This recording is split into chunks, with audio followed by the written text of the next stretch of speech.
My family disowned me over my brother's scheme, but karma hit back. Today I control the business they begged me to save. Growing up, it was pretty obvious my family had a favorite. My older brother Tyler, 31 male, could do whatever the hell he wanted, and nobody blinked an eye. Me? Different story. I'm 29 male.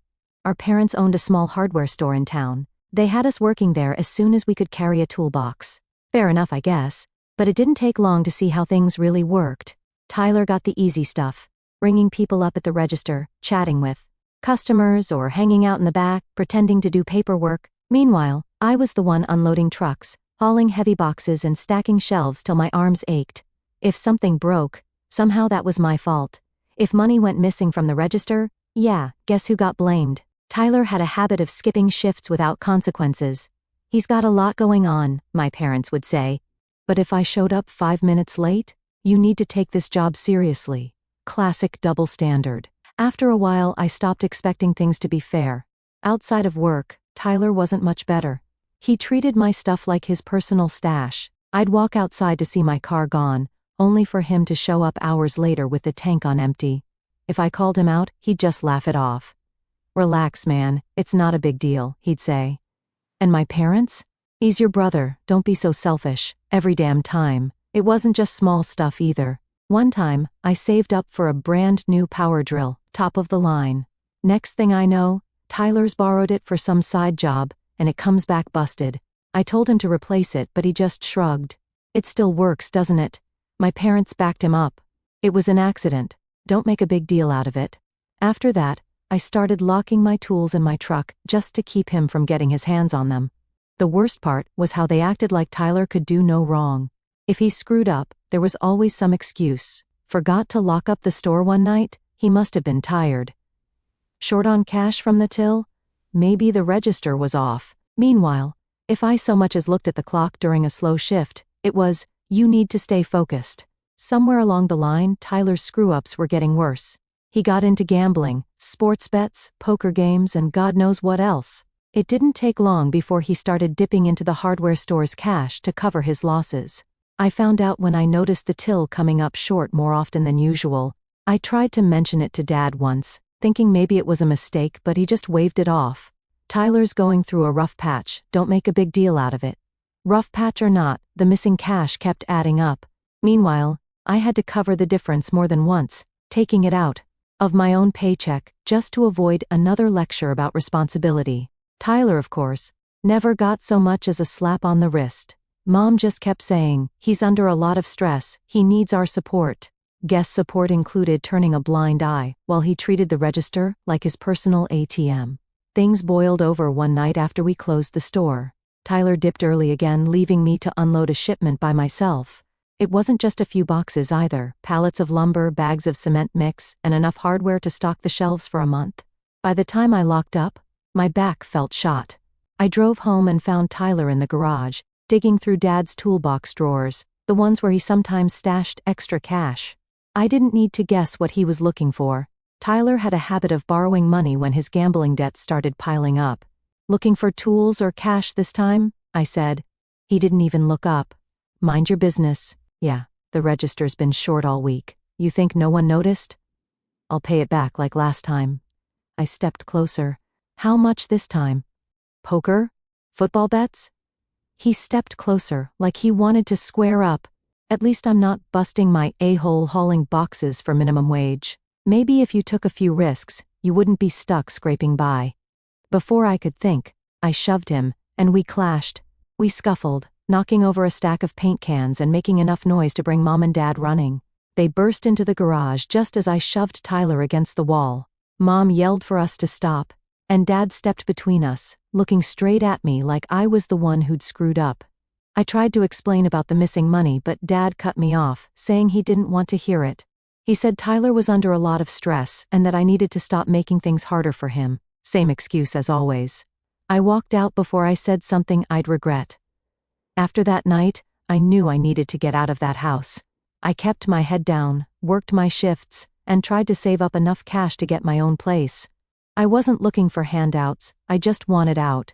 But of course, things didn't go the way I planned. Around that time, my grandparents started having health problems. Grandpa's arthritis made it tough for him to get around. And Grandma needed medication that wasn't cheap. They'd always been good to me, never picked sides like my parents did. To help cover expenses, they'd stashed about $10,000 in a safe at their house. Not exactly the smartest move, but they didn't trust banks after getting burned during some financial mess years back. Tyler started visiting them more often, playing the caring grandson routine. I figured he was just buttering them up. He had a habit of using people when he needed something. Meanwhile, I barely had time to visit between shifts at the store and side jobs I picked up to boost my savings. Then, one weekend, the money vanished. No break-ins, no forced entry, just gone. The whole family went into panic mode. Grandpa was tearing the house apart, convinced the safe had to be somewhere else. Grandma could barely speak. Everyone started tossing around theories, but it didn't take long before fingers started pointing. I was unloading a shipment at the store when my phone buzzed. "Get to the house now," Dad said, no explanation, and hung up. By the time I got there, the living room felt like an interrogation room. My parents sat on the couch, Grandma and Grandpa next to them, and then there was Tyler, arms crossed, like he already knew how this was going to play out. Dad didn't waste time. $10,000 is missing. Your grandparents need that money for their medical bills. Tell us what happened. I don't know what to tell you, I said. I didn't take anything. Mom shot me a look like I just spit on the carpet. Tyler said he saw you near the safe last time you visited. You've been struggling with rent lately, maybe you got desperate. Just tell the truth so we can move on. I glanced at Tyler. He just stood there with that same blank expression he always had when he knew he was about to get away with something. I told them that I wouldn't steal from Grandma and Grandpa, and that I didn't even visit that often. Dad, not believing a word of me, said, "Then prove it. Pay the money back. Until you do, don't bother coming around. They can't be serious. How do they want me to prove something I didn't even do? They really believed I did such a thing without even having any evidence. I don't have 10 grand lying around," I said. "Then, figure it out," Dad shot back. Grandparents were silent. Nobody said a word. I waited, hoping someone would step up, but the silence just dragged on until Dad nodded toward the door. "Go pack your stuff," he said. I stood there for a second, half expecting someone to stop me. Nobody did. I turned and walked out to my car. By the time I got home, they'd already tossed my stuff into the trunk. Bags of clothes, a few tools, and whatever else they thought was mine. Tyler showed up just as I was about to drive off. He stood on the porch, watching like he was waiting to see me crack. For a second, I thought about calling him out, telling everyone what kind of guy he really was. But what was the point? They'd already made up their minds. Tyler pointed fingers at me. Everyone believed him. That was enough for me to understand there was no place for me here anymore. I drove off without looking back. The next few weeks were rough. Getting kicked out wasn't some dramatic, life-changing moment. It was more like getting shoved into a pit and realizing no one was coming to pull you out. The apartment I moved into wasn't much. Bare walls, second-hand furniture, and a fridge that sounded like it was on its last legs. Rent ate up most of my paycheck from the construction job I'd picked up after leaving the store. I didn't have much left after bills, so dinner was usually instant noodles or whatever was on sale at the grocery store. The hardest part wasn't the work, though. It was the silence. My parents didn't just cut me off, they made sure everyone else did too. Calls went straight to voicemail, texts got ignored, and the invites to family gatherings stopped coming. Even friends I'd known for years started pulling away, like they didn't want to get caught in the middle. I stopped reaching out after a while. If they didn't want me around, I wasn't going to beg for their attention. If they thought I couldn't make it without them, they were about to find out how wrong they were. I picked up extra shifts wherever I could. Fixing decks, patching roofs, remodeling kitchens. The more jobs I took, the more I learned. Carpentry, plumbing, electrical work. I soaked up every bit of knowledge I could get my hands on. YouTube tutorials, construction manuals, watching the older guys on site, whatever it took. The pay wasn't great, but it kept me moving. Every busted knuckle and sleepless night felt like a step toward a debt I owed myself, and I was determined to pay it off. Nights were the worst. After working all day, I'd come home too tired to do much besides collapse on the couch. I kept grinding, every extra shift, every side gig, every dollar saved. It all added up, little by little. Jeremy, my cousin, was the only one from the family who stuck around. He never bought the whole thief story, probably because he knew what kind of guy Tyler really was. Jeremy worked construction too, so he helped me land a few bigger jobs when I needed an extra set of hands. On weekends, he was the first one to show up. Having someone in my corner helped, but I wasn't leaning on anyone.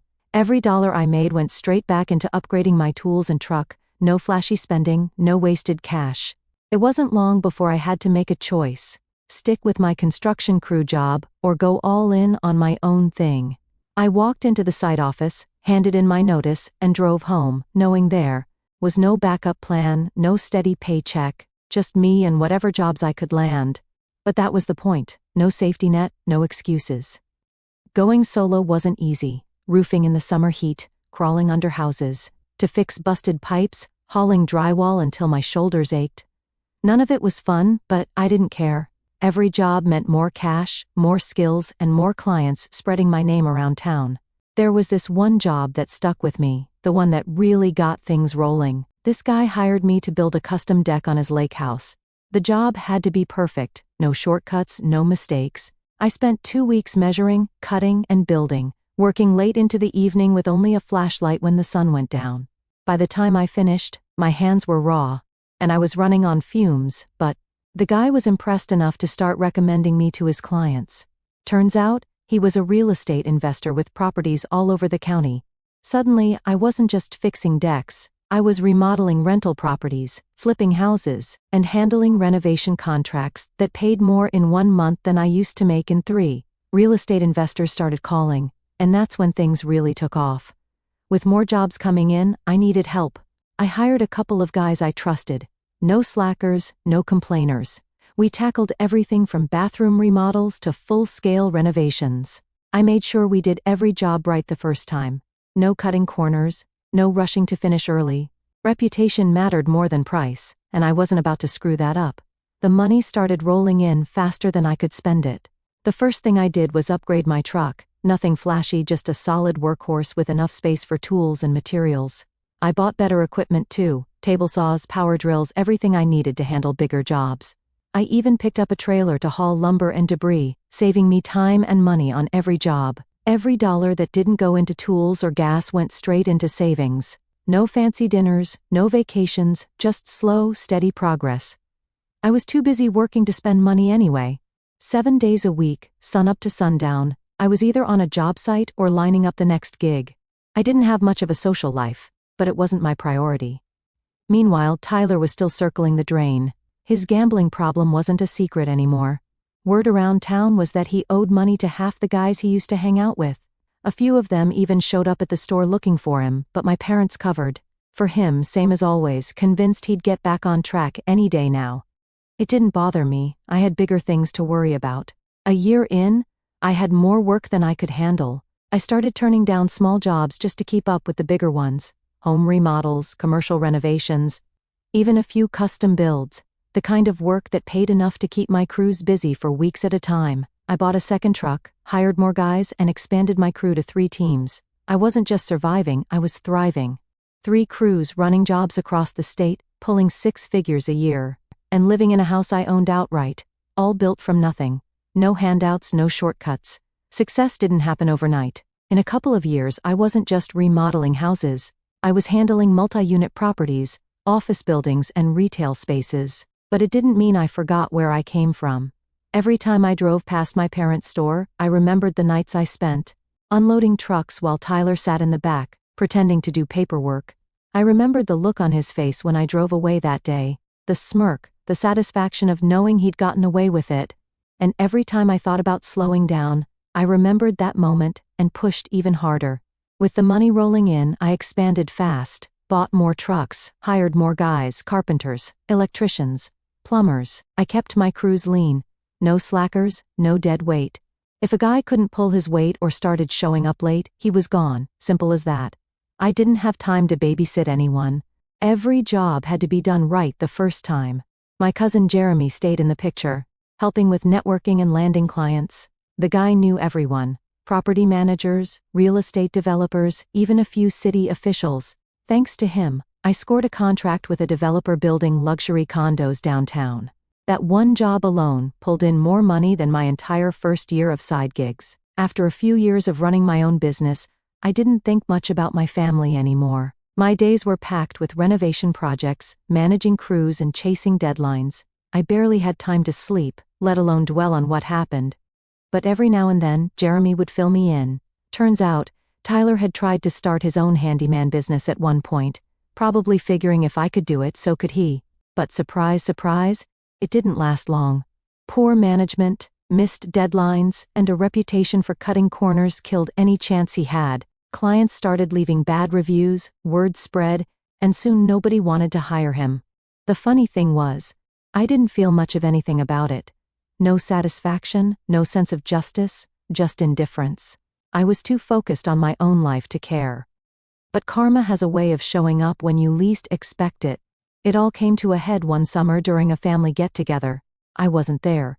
Hadn't been invited to a family event in years, but Jeremy filled me in later. Apparently, Tyler showed up already looking rough. He was nursing the kind of stress that comes from owing money to people who don't forget debts. But true to form, he couldn't keep his mouth shut. After a few too many drinks, he started bragging, talking about his big wins and how he was going to turn things around soon. And then, he slipped up. Maybe he thought no one would catch it, or maybe he was just too far gone to care, but somewhere in the middle of his rambling, he let it slip that he'd borrowed the money from Grandpa's safe to cover a gambling debt. He thought he'd win big and put it back before anyone noticed. Only the winning part never happened.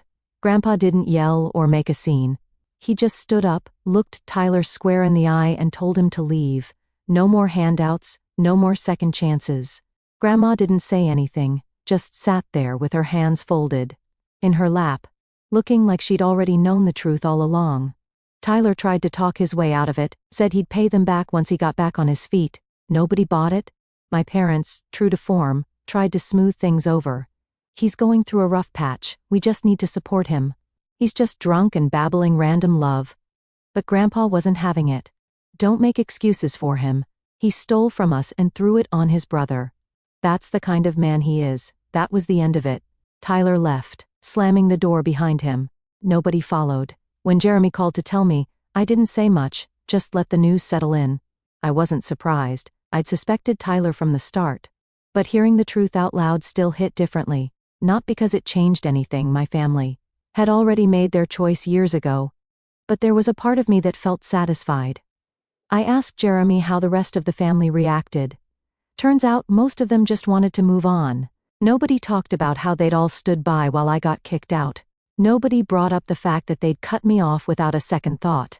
It was like they all just wanted to pretend none of it had ever happened. The only one who seemed to care was Grandpa. A few days after the blow-up, he called me for the first time in years. I almost didn't pick up, thought maybe he wanted to smooth things over like nothing had happened. He didn't say much, just asked how I was doing, if business was going well. I could hear the strain in his voice, like he wasn't sure what to say. Finally, after a long pause, he said, I should have spoken up that day.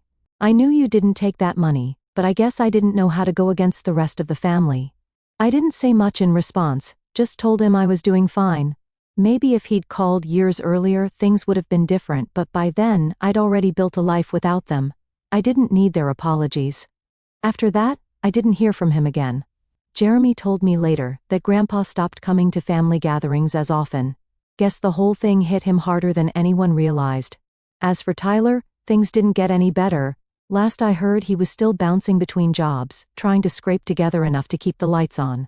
Nobody wanted to hire a guy with a reputation for stealing from his own family. Even the people he used to gamble with stopped loaning him money. Word gets around fast in a small town. My parents kept their distance too. Whether it was guilt or pride, I didn't know, but they never reached out, not until the day they needed something from me. A few months after the big news at the family gathering, life had settled into a rhythm. Business was still booming. Between managing contracts, overseeing job sites, and keeping up with payroll, there wasn't much time for anything else. Not that I minded. The grind was the only thing that kept me grounded. Then, one evening, my phone buzzed while I was going over invoices at my kitchen table. I froze. It was my dad. I hadn't heard from him in years. For a second, I thought about letting it go to voicemail, but something told me to answer. Hey, it's been a while, he said. He sounded like he wasn't sure how to start. Yeah, it has. What's up? I kept my tone flat. No point in pretending this was a social call. After a few minutes of him pretending to care and apologizing for tossing me aside years ago, he finally spit it out. The stores hit a rough patch. Some unexpected expenses came up, and we're having trouble keeping up with the bills. I heard you've been doing well. Thought maybe you could help out, maybe invest a little to keep things running.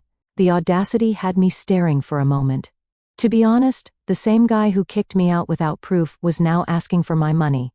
Part of me wanted to laugh and hang up without another word, but instead, I just said, "I'll think about it," and ended the call. That's when a brilliant idea came to me. So, I called them 1 week later, and we agreed to meet up. We met at a diner near the old neighborhood. Mom and Dad sat across from me looking worn down. No apologies, no acknowledgement of the past, just awkward small talk until Dad finally got to the point. "The bank's calling in our loans," he said. "If we can't come up with the money, we'll lose the store. We need an investor, someone we can trust."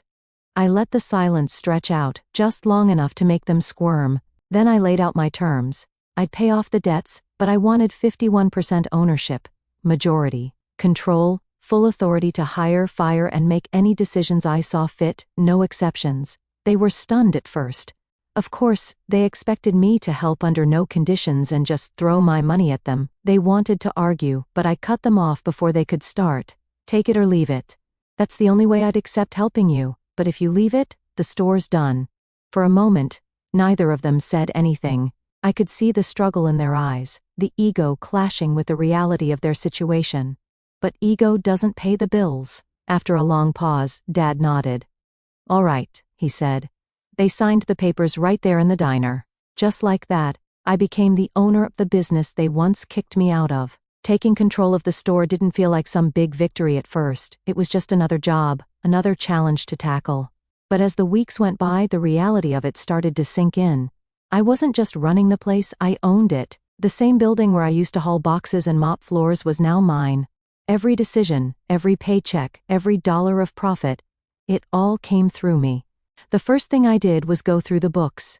The place was a mess. Missed payments, bad inventory orders, and deals that should have never been signed. I spent the next week tearing through every account, cutting unnecessary expenses, and locking down the budget. No more freebies for family, no more favors that cut into profits. Then I moved to cleaning house. Tyler had to go first, but there were still a few employees who'd gotten too comfortable slacking off. They clocked in late, took long breaks, and acted like they were doing me a favor just by showing up.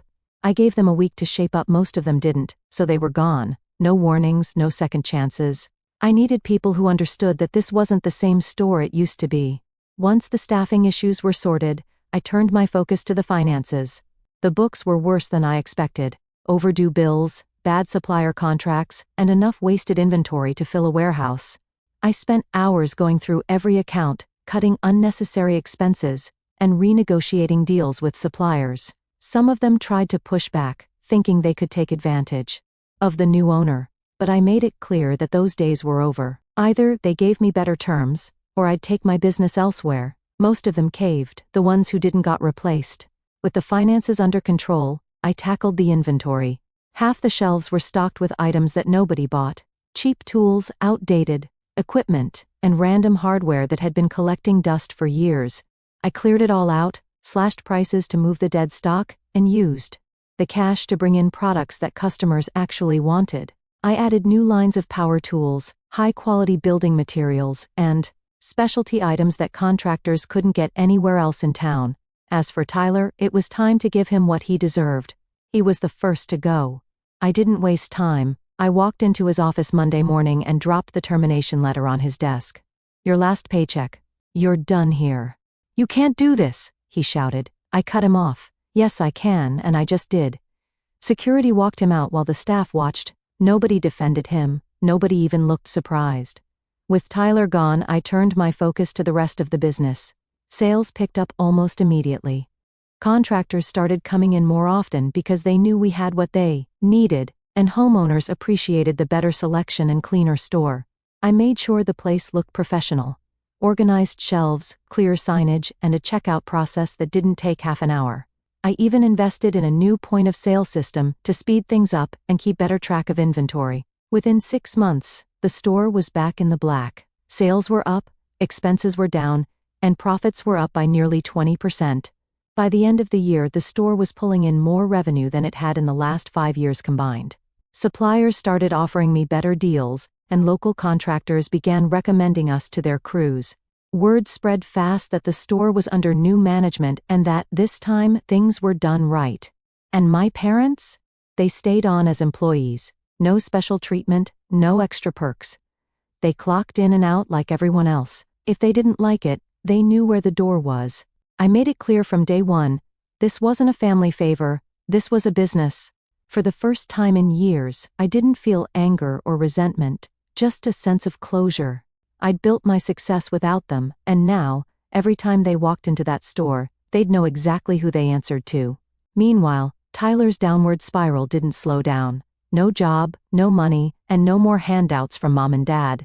Last I heard, he was working part-time at a warehouse across town, barely scraping by. Nobody wanted to hire a guy with his reputation, not after the gambling debts, missed shifts, and burned bridges. Even the people he used to hang out with had stopped returning his calls. He'd used up all his favors and then some. Well, I couldn't say I felt bad. Mom and Dad never said much about him, but I could tell it weighed on them. They never asked me to help Tyler though, not after everything that had happened. Maybe they knew better. It didn't matter. Tyler had made his choices, and now he was living with the consequences. I wasn't about to waste my time trying to save someone who once tried to ruin my life. As for the rest of the family, most of them kept their distance. A few relatives started showing up at the store again once they heard. I was running it, but the conversations were always short and awkward. Nobody brought up what had happened with the money, and nobody apologized for turning their backs on me. It was like they all wanted to pretend it had never happened. Fine by me. I wasn't interested in rehashing the past. But Grandpa was different. He stopped by one afternoon, unannounced. I was in the middle of unloading a shipment when I saw him standing near the entrance. For a second, I thought about pretending I hadn't seen him, but he came over. He stood there in awkward silence for a moment. Finally, he cleared his throat. "Place looks good," he said. "Thanks," I replied. Then he continued, "I should have spoken up that day. I knew you didn't take that money, but, well, I think I didn't have the courage to stand against the crowd. I just nodded. Save it. I'm doing good after all."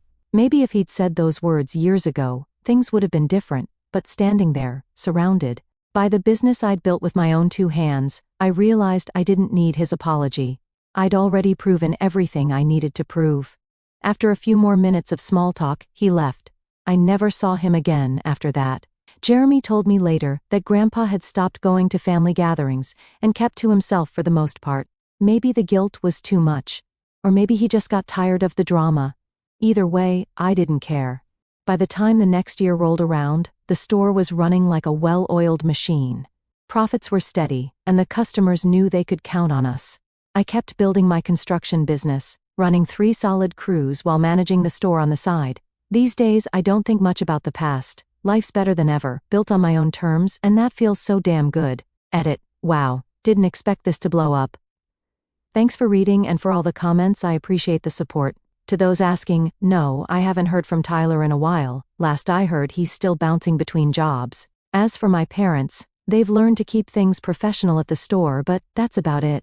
Life's good, and I'm just focused on what's next. Thanks again, y'all.